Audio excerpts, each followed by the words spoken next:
Focus news 24/7 खबर एक नजर।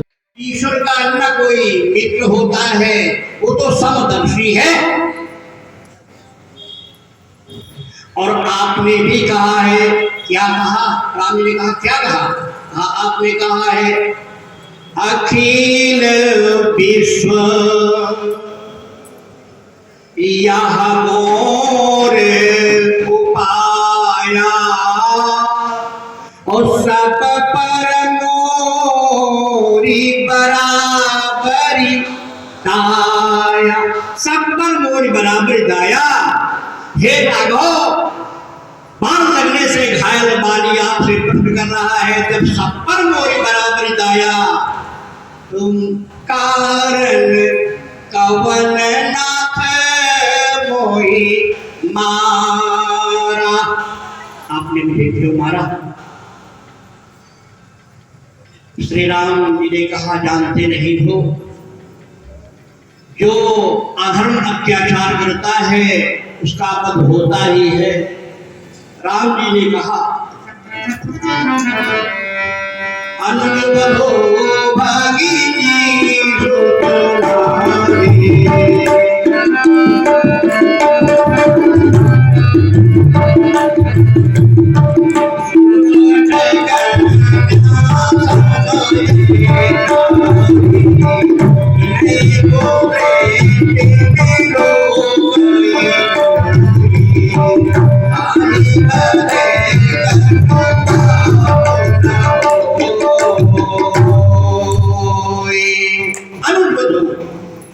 इनके प्रति जो कृत्य करता है विरोध में, वो वध के योग्य है। मूढ़ तो ही अतिशय अभिमाना, नारी सिखावन करे नकाना। लेकिन कुछ अधर्मी बाली को समझ में नहीं आया। कहा, महाराज, मैंने अपनी पत्नी की बात नहीं माना तो आपने मार दिया। बोले, हाँ, नारी सिखावन करे से नकाना। बाली हंसा। राघव ने कहा, हंस क्यों रहे हो? कहा, महाराज, आपका उत्तर सुनकर के मुझे हंसी आ रही। राघव ने कहा, क्यों? कहा, महाराज, मैंने अपनी पत्नी की बात नहीं मानी तो आपने मार दिया। बोले, हाँ। कहा, आपने अपनी पत्नी की बात मान लिया मतलब? अरे कहा, बाल ने कहा, महाराज, कहीं छोटे का फर्क होता है? आपकी पत्नी ने कहा, सोना देव रघुवीर कृपाला, ओ यही मृग कर अति सुंदर छाला, ओ सत्य संग प्रभ पद करिए ही, मानहु जन्म कहती नहीं देही। मैंने अपनी पत्नी की बात नहीं मानी। और जब मेरी पत्नी समझा रही थी, मैं चला ललका सुन करके, तो मेरी पत्नी ने बात पकड़ा, मत जाओ मत जाओ। लेकिन मैंने अपनी पत्नी से आपके पीठ पीछे कहा था। क्या कहा था? मैंने अपनी पत्नी से कहा था, कह बारी सोनू भी रुपया समदर्शी रघुनाथ, और जो कदाचि मुहि मारी तो पुनि हो। मैंने आपके पीठ पीछे आपको समदर्शी कहा था। आपकी बात को याद करके कि अखिल विश्व मोर उपाया, सब पर मोर बराबरी दाया। लेकिन यहाँ आकर के बाण उठे लगा। कहना क्या चाहते हो बाली? बाल ने कहा, महाराज, कहना तो यही चाहता हूँ कि उत्तर ढंग का नहीं मिल रहा है। कारण कवन नाथ मोही मारा। यद्यपि अधर्म करने वाले लोग भी भगवान की शरण में जाते हैं तो भगवान उन पर कृपा करते हैं। विभीषण पर कृपा कर दिया, उस प्रसंग में नहीं जाऊंगा। बाली के इस उत्तर पर राम जी प्रसन्न हुए। कहा, बाली, तुम्हारी बुद्धि सही हो गई है। मेरा बाण लगे और आदमी बच जाए और मुझसे बात करे। मैंने वध के लिए नहीं मारा था। मारने के लिए अगर बाण मारता तो मर चुके होते, चले जाते। ये तो चर्चा के लिए। स्वम चरित्रम शिक्षेरन पृथिव्याम सर्वमा मानवा। अपने चरित्र के माध्यम से पृथ्वी के मनुष्यों को शिक्षा देने के लिए राम आया है।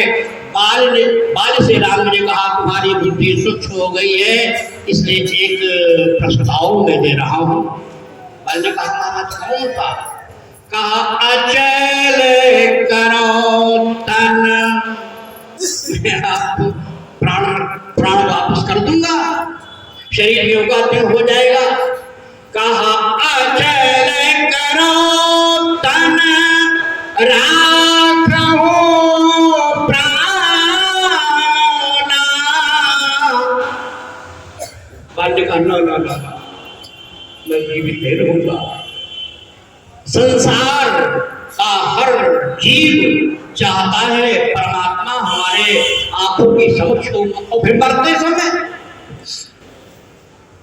इतना तो करना स्वामी, जब प्राण तन से निकले, गोविंद नाम कह करके प्राण तन से निकले। और आज आपका दिव्य दर्शन मुझे प्राप्त हो रहा है, इसलिए मैं जीवन नहीं चाहूंगा।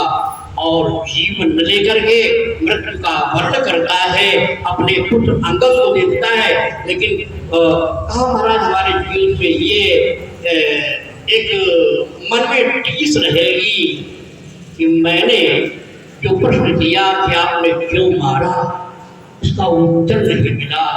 तो राम जी ने कहा जो जस करे सो तस फल चाखा, तुम्हारी बुद्धि निर्बल हो गई है।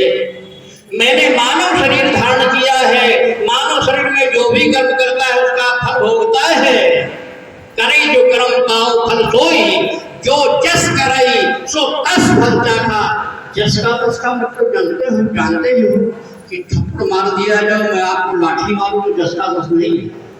जस का तस है कि आपने मुझे थप्पड़ मारा तो मैं भी आपको थप्पड़ मारूं तो जस का तस है। तो राम जी ने बाल ने कहा महाराज इसका मतलब क्या हुआ? कहा मानव शरीर धारण करके आया हूँ, इसलिए आज मैंने तुमको बाण से मारा है। कहा फिर समय बीतेगा, फल तो बाद में मिलता है। मैं कृष्ण बनूंगा और कृष्ण जब बनूंगा तो पहले के रूप में तुम आओगे, तुम मुझे बाण मार देना। इसलिए करई जो कर्म पाव फल सोई, निगम नीति अस कहा सब कोई। कर्म प्रधान ईश्वर चिराखा, जो जस करई। रावण दूसरे के घर में आग लगा रहा था, नगर कामपुर आग लगा वही आग लगा रहा था। तो फल क्या मिला? कहा जरई नगर भालूक बिहारा, लंका जल गई। तो जो जस करई सो तस फल चाखा। इसलिए मानव शरीर पाने के पश्चात, इन संत सम्मेलनों में जाने के पश्चात, संत विद्वानों की चरण शरण में आने के बाद हम अपने मन को पुष्ट करें। जब मन पुष्ट होगा तो विचार होगा, और जब विचार होगा तो धर्म की स्थापना होगी।